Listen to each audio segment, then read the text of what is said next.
And the Hangout on Air is now live. Hello, everybody, and welcome to Talking About Stuff. I'm Christiana Ellis. And I'm Mike Mateen. I just realized I had your screen selected so that what would people would be seeing is just you, which would be, okay, but better to allow it to switch back and forth. So we're doing a Talking About Stuff, which is something we don't get to all that often, but it's a good time to catch up here on New Year's Day. Yes. And I don't know, if I'm pixelating, you won't be able to see, I've got the, haven't been shaving. It's been a nice little vacation break, so good. This is a good time to catch up on everything. It's good decompress time. So. Yeah, I've had all this week off myself since Thursday last week, actually. It's been really nice. Yes. So did you do anything exciting for New Year's Eve? I watched football. Yeah? It was exciting for me. Now, we were in Atlanta, Georgia, because I was staying in Augusta, Georgia for the holiday, and I had to fly out of Atlanta today. And it so happened that that trip was already booked, and Florida State, my alma mater, ended up in a bowl game on December 31st in Atlanta. So we got some tickets to that. That was at noon yesterday. So we went to the George Dome and watched the, fortunately, performance by Florida State. Not that you would know, but I don't think you keep up to date on that stuff. But alas, no. They were playing in up and coming. Hold on, that's my door. Hold on real fast. Live podcasting. So, just as a special bonus for all of you while Mike goes and sees who's at the doorbell, here's a picture of Luna, who is under my desk. How are you doing, Luna? That blank stare was puppy dog speak for her. She's doing just fine. Although she wishes that I would pay more attention to her all the time, focus exclusively on puppy. And it's an understandable position for her to take, Dogs are kind of, they're part of the team. And so it's not always all about them, but it is always all about the pack. And that requires the pack to be doing things together at all times.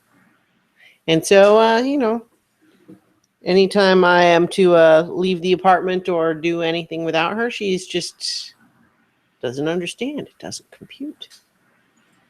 You guys know this about dogs, right? I'm not actually shedding light on the mysteries of dogs. Oh, Mike is back. Yes. So I had tried to order a pizza earlier, and I thought because my internet was not working previously, I had to get it restored after vacation. Long story, but apparently that order went through when the internet came back up. Aha. So I have a pizza. So was it via email or? No, I mean, I had put it in on the website, and I guess on my iPad, and I guess once it got a connection again, it submitted the order. Interesting. So it was spinning. So now you have a pizza that'll get cold while we record a podcast? So after we finish, I don't anticipate, this usually isn't a super long one, but so. Yeah. If so, anyway, so I have pizza. Well, pizza, unfortunately, is one of those things that you just have to eat it right away or else it's no good. Well, I ate a piece right away, and then before I came back in. So literally you got the pizza and then you ate a piece before coming back to sit down? Yes. Nice. So back to the story. For my New Year's Eve, very quickly, Florida State football is playing an up-and-coming Houston team. And so it was kind of an interesting game because Houston's not a perennial powerhouse like Florida State, so people were curious to see if, this up-and-coming team could make a good showing, and they did. They had so it was interesting in that. So I'm over the loss. But then we went to a friend's house in Atlanta, whose apartment complex has like a club room on the top deck that you can go up to, and you can bring your own food and drinks and things. So we grilled out up there. You could see all of Atlanta. We had the other football games on the TV, and we had some drinks, and played for my first time the Cards Against Humanity game. Aha! Yep, I played that. What did you think? I thought I was going to be underwhelmed. I just didn't. No one could ever describe it to me in a way that made it sound like it was as awesome as they all think it is. And I was not underwhelmed. It exceeded my expectations. Yeah. So I enjoyed it. I wouldn't say it's like the absolute thing I've got to do at every party, but if it comes out and I have the ability to play it, I am not opposed to playing it because it was fun. It was funny. It's a really straightforward game, ultimately. I mean, the entertainment level can vary a lot depending on who you're playing with and how open they are to finding the various combinations funny. But I mean, ultimately, it's really just kind of, it's a only slightly fancier version of pulling up two random cards and seeing what they say together and, ha, that's funny. Yes. But, if you have funny things on the cards that combine in fun ways and you add just a little bit of planning in the sense that people are playing specific cards, it makes fun conversations. It's good. Yes, and I think that's where the part that exceeded my expectations was that there is some rudimentary skill involved in trying to read what the person that you're playing your cards to is going to find funny. Yeah. And sort of trying to gauge their sense of humor and see which of your combinations, because sometimes the one that makes the most logical sense isn't going to win you the round, right, even if it's funny, because that person may have this really wacky sense of humor where basically if it just says something ridiculous on the card, it doesn't matter if it makes zero sense in context. That's what they find funny. Right. So there's a little bit of social engineering to it that I found interesting. Mm-hmm. Yeah. So just for anyone who hasn't played it, it's very similar to another game called Apples to Apples, which in terms of game mechanics, it's extremely similar. But Cards Against Humanity is like the family unfriendly version, where basically whoever's leading the round puts down a card. Correct me if I'm wrong, but they'll have like a noun or an adjective. No, it's in a sense, it's sort of like Mad Libs, and the fact that there's like a sentence, at least in the version we're. Oh yeah. Okay, so I just was comparing it to apples, but so like it'll have a sentence with blanks in it, and then everyone else has cards with various things on them that you place what you think would be the best or funniest thing to fill in the blank with. And then whoever's leading the round picks their favorite. And if they pick yours, then you get, a point or whatever. But it's really just more about kind of keeping the conversation rolling along. Like nobody cares who wins, really. Or at least, in my opinion, they shouldn't. But, it is like you're saying, there's kind of a fun challenge of trying to guess what each person is going to find the funniest. Yeah. So we did that and watched some football, had some drinks, grilled out, and then I flew all day today and back here. So that was my New Year's. What did you do? I played Fallout 4 on the PS4. I was actually invited to a party, and I had plans to go up until it was around an hour before I would have had to go, and I just kind of called a grown-up audible of saying, am I only planning to go to the party because I sort of feel like I should be at a party instead of playing video games? Because I'd really rather be playing video games. So I did. I had kind of I had gone out, done my out and about socializing thing the previous night. I went to an improv show with some friends and a couple drinks after, and did that whole thing. And so I was just sort of feeling like, I got my socializing in. I'm not a total loser sitting home alone because I have nowhere to go. I'm sitting home alone because that's what I've chosen. And at a certain point, I realized that it was about to be midnight, and I had thought about like switching over to the the live telecast or something. But I was on a quest where someone had made a robot brewing machine that could brew ice cold beer to anyone who wanted it, and then it walked around on robot legs, and Luna is making noise in the background. And I had to escort it to the city of Good Neighbor so that the owner of the Hotel Rexford could pay me for it, and I just decided I would cared more about that than watching the countdown. Fair enough. I read an article a little while ago about, I don't remember what it was, something about time management or something, and it was talking about like making decisions on what to do with your personal time. Mm-hmm. Whether you're, when you feel like you're constrained. It was meant if you're constrained in time, which you clearly weren't yesterday. Yeah.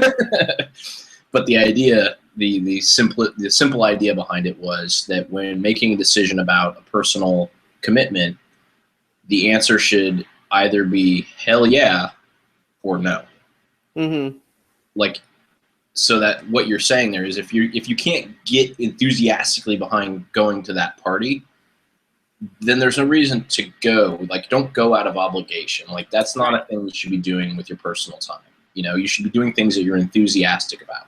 So if you are sitting there and you say, do I want to play Fallout? Hell yeah. Do I want to go to this party? Maybe I should, but, then that's no and that's yeah. Right. Now, the only caveat to that, I definitely agree with that in principle, but the only caveat that I know about myself personally is that often I will have a react, like there will be something I'm really even looking forward to, where I would say hell yeah, but then like about 18 hours ahead of time, I start to feel like, oh, that sounds like, I don't know, I have to get together, and I start feeling like, oh, maybe I don't want to do it after all. But if I actually go, I'll generally have a good time. So like, I know about myself that sometimes I have this response where I drag my feet even when it is something that I would like. But in this particular case, I think this party was always kind of just one of, Luna just keeps finding things to make noise and distracting me in the room here. I don't think even probably it's coming through over the microphone, but anyway. So the point just is that this party, I think, was always kind of like, even when I had originally agreed to go to it, it wasn't so much one of the things where I say, oh yeah, I totally want to go, and then only later was reluctant. It was always sort of, well, I suppose I have to plan something for New Year's Eve. And, so it came down to it. Fallout 1. And I played Fallout for a big chunk of today, too. And have played it for significant portions of previous days in this vacation, because I really like it. Fallout 4 for the PlayStation 4, incidentally, everybody, is a great game. I recommend it. There you go. Let me take this thing away from Luna. It's going to drive me crazy. I'll be right back. Luna, interrupting the podcast. I have not played Fallout 4.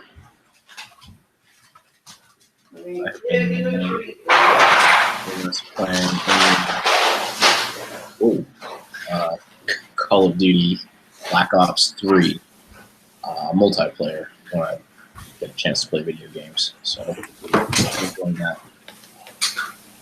So I have just given Luna a treat, hopefully to distract her, also to potentially train her to make noise so that I get up and give her a treat when she's bored. I have to be careful with that sort of thing. She's a pretty smart dog, and she can train me back sometimes. Yes, they can do that. Yeah. So in any case, that was my New Year's Eve, but not to let New Year's pass entirely unobserved.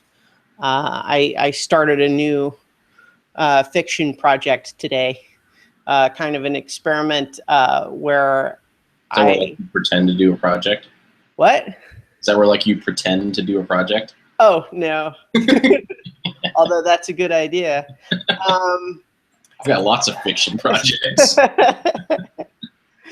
In this case, something that I've actually kind of thought would be fun to do for a long time, but then just never quite committed to it, was a serial story where literally I would be writing it as I go and not writing it or planning it all out in advance and then later releasing it, but like writing each installment, putting it up, and then writing the next one, putting that up, and so on.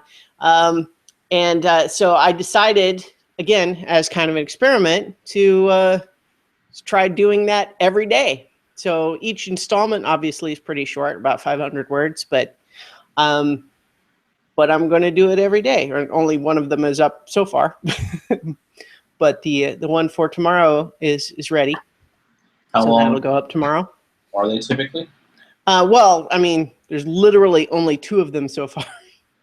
What are your sort of your aim for the length? About 500 words, which is. Oh, I'm sorry. Did you say that? Yeah, I did, but that's okay. 500 words probably take a few minutes to read. So short, but it's intended to. I mean, the model is a little bit like a webcomic, except obviously there's no pictures because I can't draw. Technically, I can draw, I suppose, if you want to get really pedantic about the words. I could draw something, but it would not be good. And that is the key, like the amount of time and energy I would have to put into a drawing in order to subsequently still be unhappy with it makes it not a cost-effective use of my mental energy. But in any case, because I wanted something that could withstand a serialized sort of pulpy, adventure-y sort of feel, and something that could go in a lot of directions, and also just be have at least some genre tropes to sort of build a skeleton on. I've started the story about Phyllis Esposito, Interdimensional Private Eye. So that we'll see how long I can keep that up or how long I stay interested in it. But, that's the same thing I said about starting my 5 More Minutes, and I've been doing that almost a year. And when I did Shallow Thoughts, it was the same sort of thing where I said, well, let's see how long I can do this every day, and did it for a year. So I, on the other hand, have been running every day. Yeah? Well, that's a good thing too. Doing things every day. I'm a fan of the building the routine of things like that. Yep. So you're in training. Are you doing this Disney marathon thing again? Probably, but that won't be until next January. So that's a year away. Okay. This is more, the reason I've been running every day is, I don't really want to call it a marketing thing because that kind of diminishes what it's about, but the magazine Runner's World does twice a year, they do a promotion essentially for a run streak where they have a hashtag for it, and they get this whole community of people behind it where you run every day from one holiday to the next. So in the winter, it's Thanksgiving. Well, it used to be Christmas to New Year's or something like that. Like it was just a really quick one in the winter. But now they've extended it from Thanksgiving Day to New Year's Day. And then the summer one is Memorial Day to 4th of July. So they're both about 40 days, give or take. And if it was long enough for Noah's Ark. Yes, it's not quite that. Like this one was 37 days. Wow. They supply, social media graphics for it and stuff like that. Some people use them, some people don't. The hashtag is fun because if you use it properly, it becomes searchable, which means you can go like into Instagram and you can click on the Runners World Run Streak hashtag and you can see all the people who've been doing it, and then people comment and like each and support each other. So that's why I like it, is it's a challenge in and of itself. By the way, it's minimum 1 mile a day. That's what maintains your streak. So it's not like you have to go crazy. Like you can go out and just kind of jog for a mile and you've done it, and that takes 8 to 10 minutes. Like that's not a big time commitment or physical commitment. So it's not like you're just pounding your body every day. There's not a damage issue to running every day. They're not cranking out that much miles. But it's about that habit. It's about committing. It's about making sure like you find the time. I have some fun with it where whatever excuse came into my head of why I wasn't going to run that day, like I always post that along with my photo to, keep myself accountable, and also to have that sort of catharsis of like getting rid of the excuse, like, Right. oh, I'm too tired, or I work too late, or all the things that keep me from working out in general. Like you can't use those when you have this streak going. And that's the nice thing about this, is that it's not like you're committing to like going to the gym for an hour every day. Like it could lead to that. That's the idea, is to get that commitment back so that I'm doing those types of things by eradicating these excuses. Because same thing, you come home from work, it's dark in the wintertime, you just want to like eat some dinner and watch TV and be in the warm, but you're like, no, I gotta like get out there and go do a mile. Yeah. And there's other times where, like we'll do the Survivor podcast and I'll have to go out at like, and I haven't done my run yet, and I'll have to go out at like 11 o'clock at night and go run a mile because that's my commitment, which reminds you, don't leave it to the last minute. Like try to knock it out earlier, but if you don't, you still have to go get it done. So it's a lot of fun, Yeah. No, I mean, it's very similar in terms of the routine elements to when I've done these daily things, is just this idea of, well, if you have to do it every day, then you just have to do it. And you set a challenge for yourself like that. And as long as it is something that is, more or less achievable, it really can create this sort of the streak element really is great, because you'll eventually get to a day where you really don't want to do it, but then there's also a little bit of an element of, yeah, but do I want today to be the day that I break the streak? And sometimes just that extra little nudge is enough to do it anyway. Yep. Yeah, and then the idea is that hopefully that grows into, okay, well, I did that every day. Well, I guess, at the end of work, like just because it's dark outside and it's winter, doesn't mean I can't go to the gym, because I was able to go home and put on my running clothes. Like I can go do this other workout or do this other thing. Yeah. So, it ended today. I completed it. Successful. So. Well done. Yeah. I'm thinking of doing something else next to try to put in new, I'm trying to think what to say, workout elements other than just running. Mm-hmm. So I read about one that I think might work for my next kind of challenge, like just to keep, because I don't feel like I'm really back where I used to be when I was training hard and, and all that kind of stuff. Like this kind of got me out of the rut that I'd been in since I moved with the, Sure. Yeah. When you move.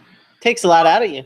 Yes. And yeah, you're starting a new job in a new place. Your routines are different. Like the gym is different. The places that you run are different. Like they're just not, when the place you've run for 2 years, like it's not like a big deal to go do that run. All of a sudden when you're exploring a new run, it's more of a chore. It's almost like what you were saying, when like you're something you want to do, but there's that hump you got to get over and get yourself out there. Like I never I have never come back and said, you know what, I really wish it hadn't worked out today. Yeah. you know? You know, man, I wasn't enjoying that at all, you know? I mean, well, maybe there are times, but yeah. And the thing is like, if you think about it, every single time that you chose not to do something like that, you decided not to go to the gym, you decided not to do this, not to do that, when you felt like you should have, but you decided not to, the stuff that you do instead is never worthwhile. You always do crappy filler stuff instead. Yeah, like there's times where I've gotten up to go like work out in the morning, and instead I've read articles about working out on my iPad until it was time to shower and go to work, instead of actually just going and working out. Mm-hmm. That's not that worthwhile, especially if you're not going to go apply it. Right. It's procrastination. Yes. Yeah. So this new challenge that I'm thinking about undertaking is called the 100K challenge, as in 100,000. Mm-hmm. I think that's DirecTV. I don't want Wow. to 100K. Yeah, so the 100K challenge, what the idea is you're trying to match up, or you can either predict a time that you want to do it in, you know, so there's sort of some laxity to it that allows me to plan it how I want. What you're trying to match up is lifting 100,000 pounds accumulated, Mm-hmm. and moving either through running, biking, swimming, rowing, whatever you choose to like to do, 100,000 meters. Okay. So, and you're trying to make them hit at the same time. So the goal, the whole point is that you're not overloading just running and doing all that stuff. Like you actually have to be getting in the gym as well, because you have to be accumulating those poundages. Interesting. Yeah, and I kind of played with it to see if it made sense, and you know, I think it does. Yeah. What's that? Are you going to make a spreadsheet? Yes, I'm gonna have to do that if I do this. I'm gonna have to make a spreadsheet, because especially with the weight, like because basically if you lift 200 pounds for 3 sets of 5, you know, you have to times 200 by 15, so on and so forth. And the one thing with it, if anybody is actually curious about it, the idea behind it is that the 100,000 pounds is only in like, you know, major lifts, I guess you would call them, like bench press, deadlift, squats, like stuff like that. Like you can't go just do arm curls with 10 pounds 100 times and be able to say that you did all that weight. Like that's not the idea behind it. The idea is to be doing the bigger lifts and consistently doing the bigger lifts, which have bigger poundages, but not as many sets, you know. Though you can mix it up, like you can drop, like, so I think that might be a fun one to like kind of take this idea of this run streak and how I'm kind of keyed up to respond to the challenge now, and introduce something that requires me to differentiate my workouts again, which for me, you know, I don't want to make any global statements about anybody else's how to lose weight or get, but for me in particular, I know that having multiple forms of exercise, including lifting in those complex lifts, is when I am the healthiest. Like if I am consistently doing that and doing things, like if I just go and run all the time, like it just doesn't, for whatever reason, that just never gets me to the healthiest that I need to be, you know. And if I just lift, the same thing, like, but if there's that balance.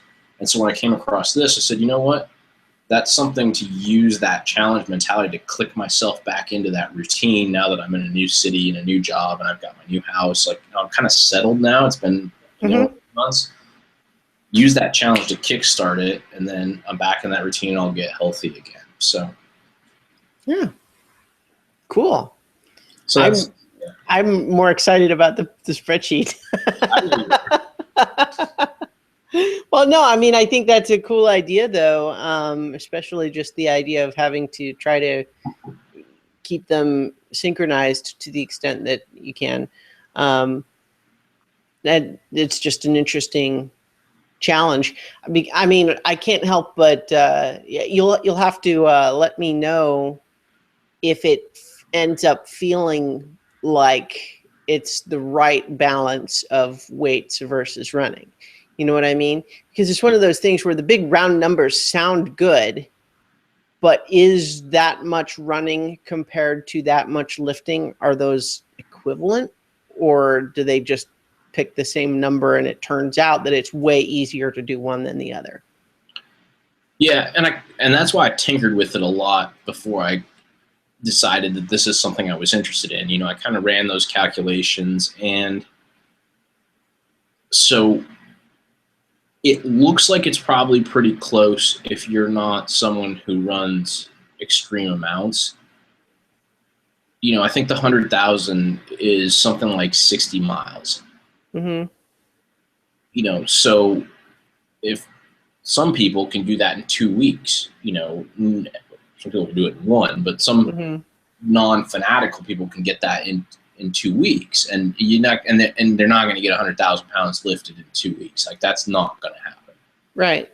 But for like the average person, I think that, or at least for where my status is and what weights I can lift, because again, there's so many variables to it. Like, it's not, which is why it's just sort of an interesting that's put out there, because if you're not strong at all, it's going to take you a long time to get to 100,000 pounds in weight. Or if you're not familiar with the lifts, like if you're working in that 100-pound range for those lifts, it takes a lot longer than if you're working in the 200-pound range. Right. It takes twice as long. Yeah. Mm-hmm. So for me, it looked like it might be close, but I'll be curious too, which is why I want to do the spreadsheet, because I want to kind of keep track and see, okay, if I'm doing this consistently, is one starting to outweigh the other? And then if it is, then, you know, it's the fun of it. I can scrap it. You know, it's right. not. Yeah.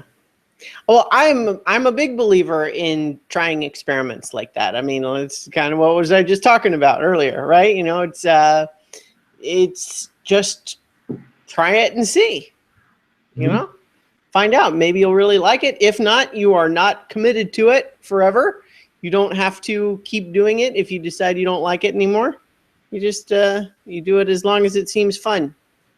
Right, and there's not a ton of harm in trying a challenge where the goal is to consistently do varied workouts.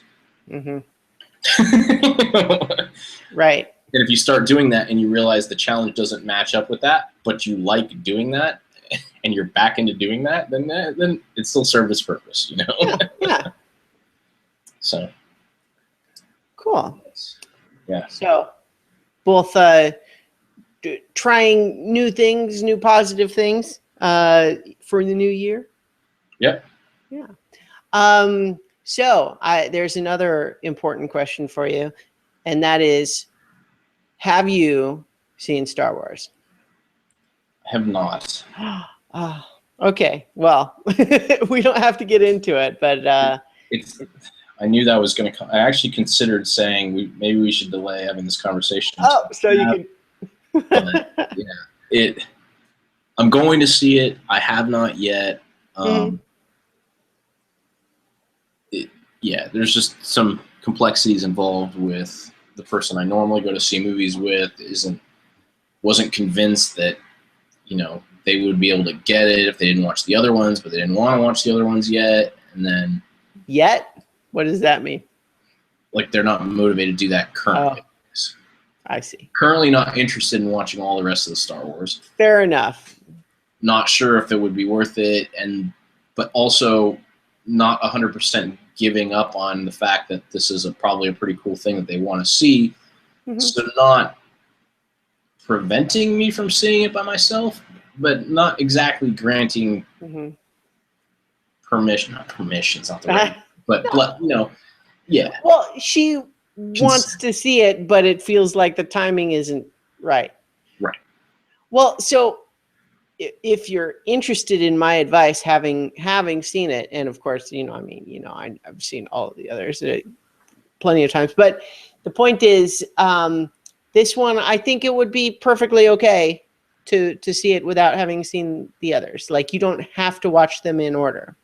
Well, fortunately, the people that we're hanging out with on New Year's Eve were in a very similar predicament, in that one of our friends was more in my situation of loving and having seen all of the Star Wars, and his girlfriend had never seen any, and she ended up going with him, and she's friends with my fiance, and so she got to ask her that question straight up, like, did you still enjoy it? Did you understand it without having seen any other ones? She said yes, and I really liked it. So yeah, see, that's would be exactly my prediction. And the thing is, sure, there will be things in it that she will miss not having the context, but that's okay. You can go back and get the context later. Maybe she'll like it so much that it'll make her want to go and watch the other ones. But the thing is, you don't want to miss out seeing this one in the theater just because you haven't seen the other ones yet. Right, and that's where we're at now. But there's good and bad with that. The good is, great, we get to go see Star Wars together, and maybe it'll give her an appreciation for these movies and make her want to see the other ones, and then I can show her the other ones. On the downside to it is that she's still in Georgia for another like 9 days. Ah. So now that she's agreed to see it, I still can't see it until then. Unless you did one of those sneaky things where you go to see it and then pretend you haven't. I'm not advocating such behavior. I'm going to put on the record here that I will not do that anyone will know of. That anyone will know of. No, I mean, I think I might use the time to go see some other things, and I'm not sure she'd be as thrilled about, like Hateful Eight. I want to see that one. And it was going to be Point Break until, like, randomly the other day she said to me, she's like, when does that new Point Break movie come out? And I said, it came out on Christmas. She goes, I really kind of want to see that. I was like, okay. Like, sure. And then, of course, I made the mistake saying, like, have you even seen the original Point Break? To which her response was, yes, you made me watch it. Was this after you made her watch Hot Fuzz and then you made her watch Point Break too? Yeah. What about Bad Boys 2? That's the. I have not made her watch that because I don't care enough about that. So. Yeah. See, now tell me about this, because I'm not someone who especially has a lot of fondness for the original Point Break. I liked it okay, but it wasn't one of those that really resonated for me for whatever reason. I mean, I had always found the parts of Hot Fuzz that talk about it amusing, almost in the sense of finding it funny that people are so into that movie, as opposed to really respecting the reference. You know what I mean?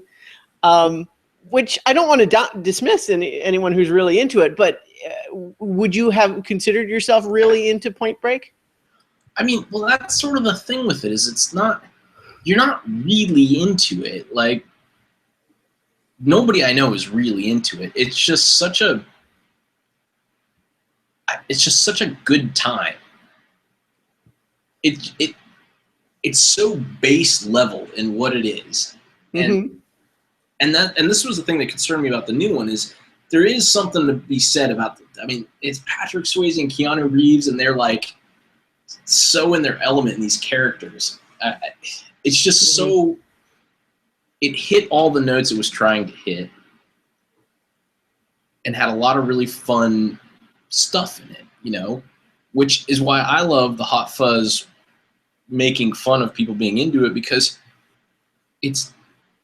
I'm kind of on that, like, that everybody, at least everybody I know and me, are kind of in that whole, like, yeah, we're okay with you making fun of being into it because we're not really that into it. We kind of find it amusing too. Sure.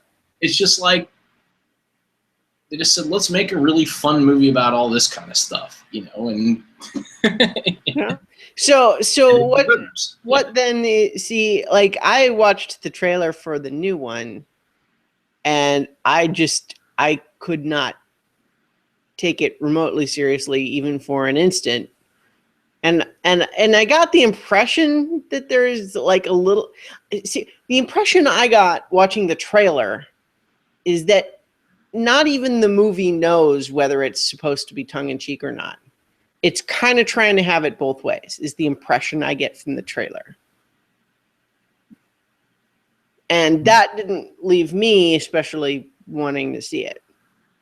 Now, it does look like it'll have a lot of cool extreme sports stunt photography. So, I mean, if you're into it for that reason alone, that seems like might merit the ticket. But I think that's really where the most of the desire comes from. Like it can't hit the elements that the other one hit. The other one, to me, you know what a good example probably is? Probably like it's not exactly trying to do the same thing, but I like it similarly, like Deep Blue Sea.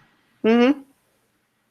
You know, except that it takes itself a little more seriously than Deep Blue Sea does. Like it's not a total tongue-in-cheek movie, but it took this absurd premise Mm-hmm. and it just went with it, and it just went serious, and it went all in, kind of like Deep Blue Sea did, but with this wink of like, we know this is absurd. Point Break didn't necessarily give you that wink, but it's all kind of in there just because it's like space opera, but not in space is what it's like. I mean, everything is just sort of very heightened emotionally, yes. and over the top. Yes. And in a way that is entertaining enough, but I also felt like it kind of, the only reason we remember it at all is because it sort of, against the odds, created a memorable chemistry, which doesn't seem likely to be captured a second time. No. So I originally really had no interest in the second one because there were so many things that just kind of clicked that I think, like you said, the chemistry between Swayze and Keanu Reeves, and this sort of, like you said, that hyper real, where every character is like so much like this thing, you know, like Bodhi is like, I mean, he's just so over the top, like, you know, counter culture guy, and Mm-hmm. you know, Keanu Reeves is like so by the book. Like his name is Johnny Utah. Like they give him just an absurd name, like that goes with this whole like straight-laced quarterback. And he's going into this world, and I mean, it's so silly and fun all at the same time. You're right; they're never going to capture that again. It's just it just kind of happened, you know. Mm-hmm. And so I'm only interested in it for the same reason that you just said. Is it looks like they just said, you know what? We're going to use this premise. We're going to use this name to sell our movie, but we're really just going to make a thing with really sweet extreme sport action shots. And when I saw that on the trailer, I said, you know what? I could get into that. I can spend my money to go watch that for a while. Fair enough. But I'm not expecting the same thing. You know? Right. Yeah. And that's fair. I guess for me, it's just a matter of feeling like there's probably 5 or 6 other movies that I would go to see before that one. I want to see Hateful Eight. I want to see The Revenant. The Revenant, yep. That Sisters movie with Tina Fey and Amy Poehler looks pretty funny. And then there's a handful of indie movies that I can't think of off the top of my head right now. But yeah, so I don't know. I mean, if at the same time, if if the two of you want to go see it together, that becomes like that's even a whole other thing. You know what I mean? It's a shared experience that can be a positive thing, even if the movie turned out to be bad, right? Right. And those tend to be the kind of movies that she prefers to go to in the theater, or things that are just like big and flashy, you know. And I'm not trying to dumb that down. Like Bond was the thing that she really wanted to see in the theater. Like that kind of thing, like she wants that theater experience with it, which is why the Star Wars thing was such a, you know, complication for her. You know, knows it looks like it's cool and lasers and robots and all this kind of stuff, but is it going to be too over my head, or is it too geeky? Like, what? I don't get, yeah. So, whereas like Hateful Eight doesn't really interest her because that looks very, from the trailer, just looks like kind of macho posturing. From what I understand, that is actually most of the movie. Yeah. I guess that is really all they show, but that can be fun if it's done right. And well, yeah. I mean, I'm interested in going to see it, but certainly what I have heard about it, just reviews and so on, is that, yep, the title is apt because all of these people are unlikable, and what we get to see is them growl at each other for a long time. Now, that's the way to say it, like you don't like it, but it's also made by Quentin Tarantino, so he's got all of his stuff in play there, dialogue and cinematography and all that stuff. Yeah, and I read an interview with him where he feels pretty strongly that he's pretty proud of this movie. So, so we'll see. Yeah. Well, I definitely plan to see that one. The last movie I saw, I actually went to see Star Wars twice, but the other most recent movie I saw the final Hunger Games movie, Mockingjay Part 2. It's also a thing I probably we're going to go see. So that one you might want to get on top of because it's I don't know how much longer that one will be in the theater. Oh, really? Okay. Yep. Well, I mean, it's been out for like over a month. Oh, yeah. It comes out on Thanksgiving, didn't it? Yeah. Yeah. So that one just, you might want to, it might just miss it in the theater otherwise. Had you read? Yeah. I read all of the Hunger Games books, and as far as book 2 and book 3, I actually prefer the movie versions to the books. I thought the books were pretty good, but 2 and 3 definitely, this is something I've said before, but while it's realistic to have the main character, Katniss, be suffering from PTSD, and it's kind of refreshing and interesting to have that happen, at the same time, when the books are very tight within her POV, I'm not demanding that the book be fun exactly, but it's hard to get through in spots. And I don't just mean because it's emotional, I mean because it's just exhausting. And I feel like the movies do a great job of showing that aspect of the character still, but without trapping us in her head with her. So we get to empathize with Katniss instead of being stuck going through it with her. If that makes any sense. It does make sense, yeah. And I feel like just the action choreography is good, and I really like some of the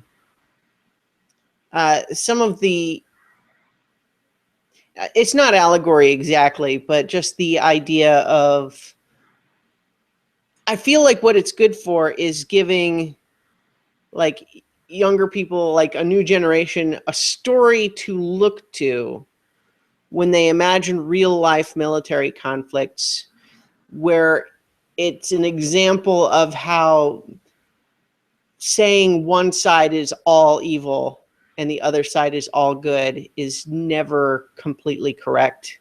It's always more complicated than that.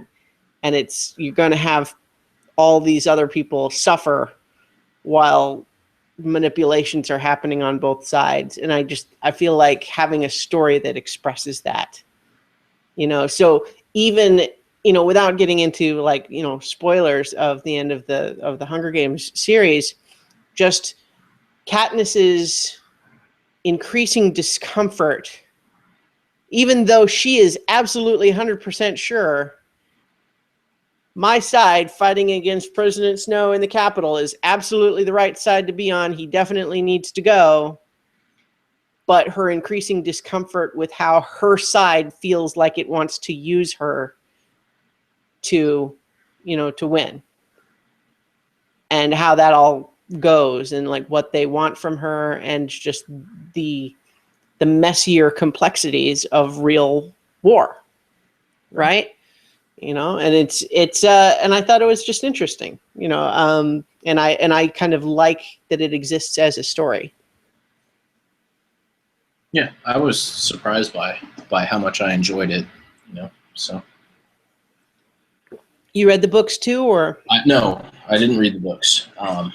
So I didn't think I would be interested in it. I wasn't really sure what it was about, and then I went and saw the first movie and said, "Okay, yeah, this is actually really interesting." And then the second movie, it got a little bit more complex. And the third movie, it continues to add these layers that I really enjoyed. So I haven't gone back and read them, but I do also respect the story. I like.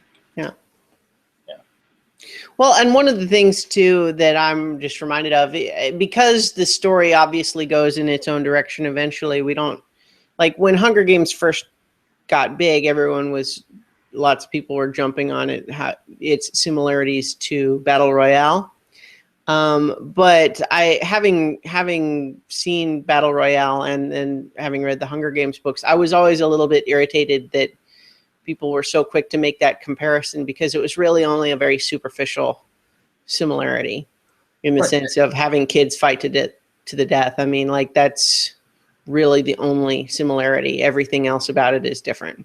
Yeah, and that theme of having people fight to the death for amusement is old. I mean, there's I forget who wrote it, The Most Dangerous Game. Oh yeah, I mean, I certainly I know the story, but I don't remember who wrote it. Right. So the idea that there was no escape, like those were all adults, but it's this thematic element is not like all of a sudden brand new with Battle Royale. They just happen to put it with kids. So in a way, yeah, they're all similar because they all use the same trope, but it's your take on it that makes it what it is. Yeah. The author of The Most Dangerous Game, incidentally, is Richard Connell, which is why neither of us could remember it, because he wrote The Most Dangerous Game, and that's about it. And yeah, makes me think of it is there's on Netflix now a new short run of I think it's actually just called With Bob and David. But it's Bob Odenkirk and David Cross, the guys who did Mr. Show, which is a sketch comedy show from the 90s, I think, that was really funny. And so they got together with a lot of the original guys from Mr. Show to do kind of like a new short run. It's just 4 episodes of new sketches just for fun. And one of them, the reason I think of it is just because it's sort of a Most Dangerous Game type situation where the hunter is making a big point of how he's going to make it totally fair. It's like, to make it fair, I will only have 1 bullet. But then the other guy keeps saying, well, come on, it's like, how is this fair? It's easy for you. You're all rested. I just washed up on a shipwreck. It's like, okay, then, well, I will feed you a nice meal and allow you, to be fully rested. And then just keeps making all of these more and more concessions. And the guy keeps finding a way to make it seem like that's so much easier. It's kind of like, well, okay, then to dull my senses, I will drink 4 full bottles of cough syrup. Like, well, good for you. Like, I'm going to have to be running around with my allergies in the jungle like this. And it gets ridiculous. It's funny. So let's now end the portion where I describe sketch comedy to you, or to the audience. That's not helpful. There's one other thing I want to talk about. Okay, go ahead. That actually relates. It's to a lot of what we've been talking about: movies, the web comic, or not web comic, but comic that you were talking about. All of these different things. So there was a movie.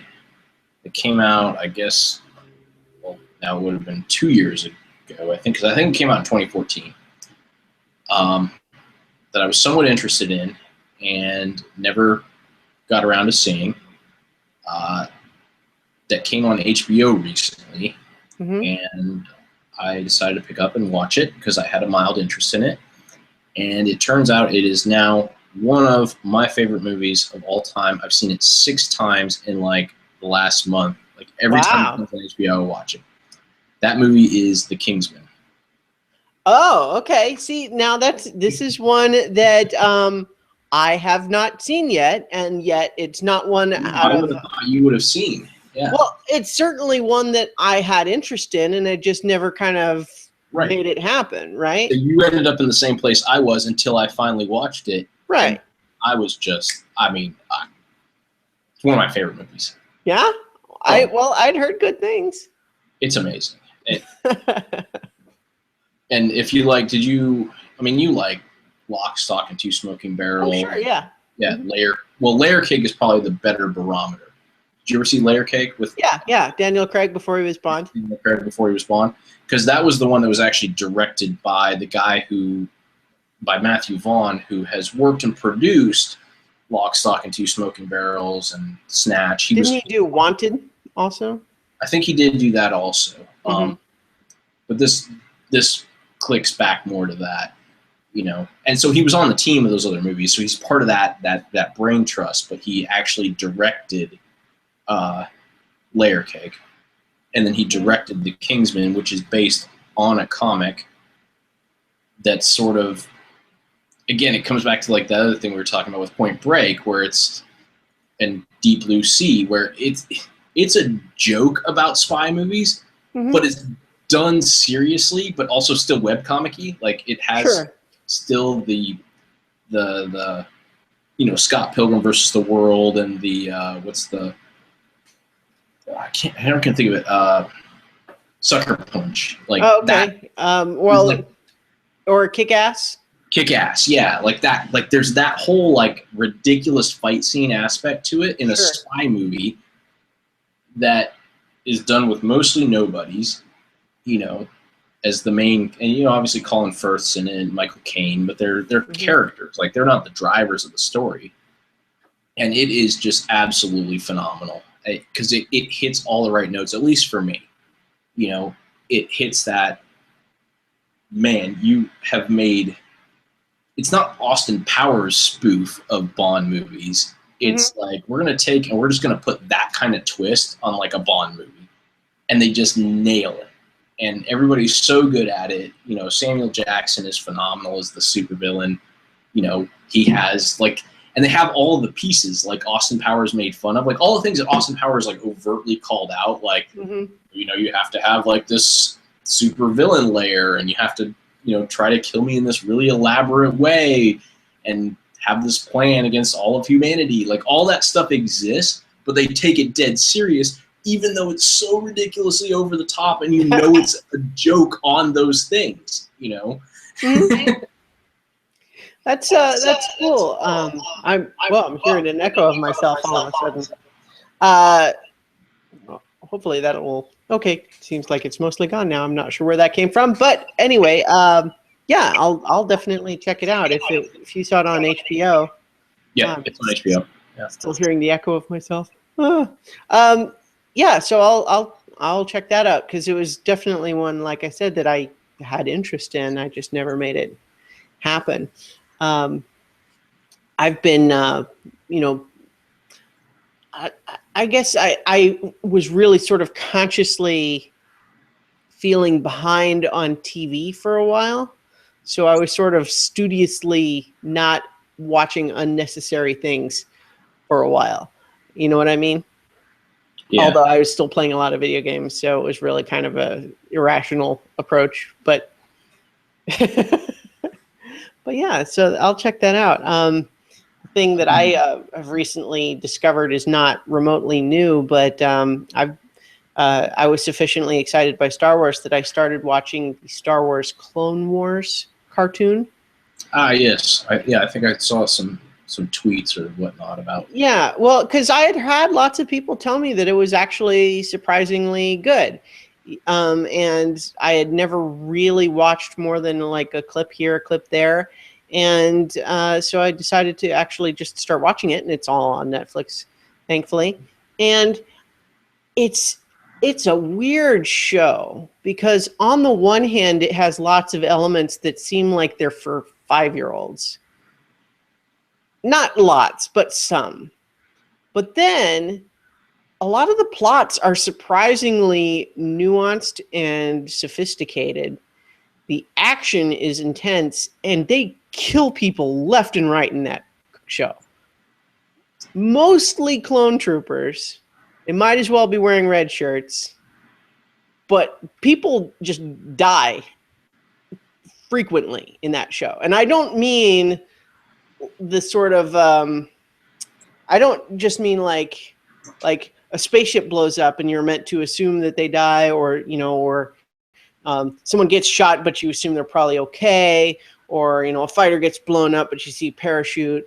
I mean, like, they get a death scene, like they're shot in the chest and then die in the arms of their friend, or get a lightsaber through the chest. I mean, people die in a surprising volume in that in that show, which I was kind of not expecting. And then some of the plot lines, and I'm even just through season 1, but things like so it takes place obviously between episodes 2 and 3, during the wars, right? And for example, they have a planet that is in a strategic location, but the main inhabitants there follow a really rigid pacifist philosophy to the point, and they are so determined to stay out of the war that they basically just feel like, we're not going to help you, Republic, because that'll just get us drawn into your war. We're pacifists. You guys are just fighting and perpetuating the violence and all of that. But and then as the war encroaches on them anyway, it's dealing in a fairly serious way with what do you do when you sincerely believe that pacifism is the best approach, but you literally have enemy soldiers about to come and burn your village down? Do you just let them? That doesn't seem like it's the best way to keep your philosophy going to the next generation. Yeah. And yet, what are the alternatives? Do you violate your morality and fight back even though you feel like that's not right? What do you do? And it deals with that in a fairly serious way. And I thought that was pretty interesting. And then there was an episode I watched just recently where we have Anakin's Padawan, who is a character that's not in the movies, who is pretty young, and she's obviously part of the intent to appeal to younger kids, because she reads on screen as like 12 or 13. She's like, little. But she, being at least a Jedi in training, is still given command over clone troopers. It feels a little bit unrealistic, but I guess the pretense is that the Jedi are the officers, just period. But there's a point where she, inspired by Anakin's example, who frequently goes against Anakin's orders briefly, and ends up getting her whole unit killed. And then it's like, how do you as a young person deal with the fact that this boundary pushing mistake that you made got dozens of people killed? And now, guess what? You have to go do that again. You do not have the luxury of deciding to just withdraw and not participate, because the battle is still going. And so I've been pretty impressed with it so far, actually. With that said, there being some episodes that are more tiresome. Like, there's some that just seem like they're all about action and don't really have a lot to say story-wise.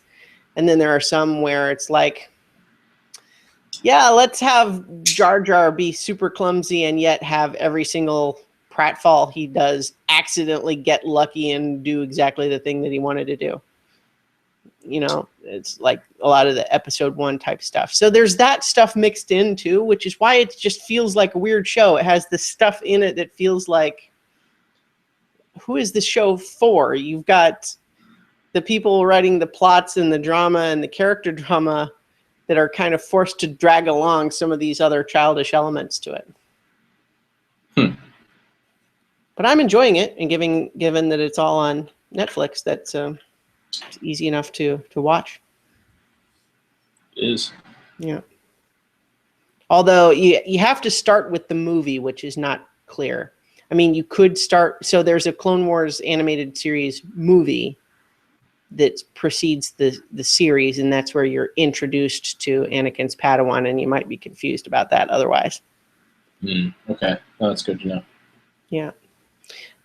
But yeah, so I'm enjoying it as I make it my way through there. It's good stuff.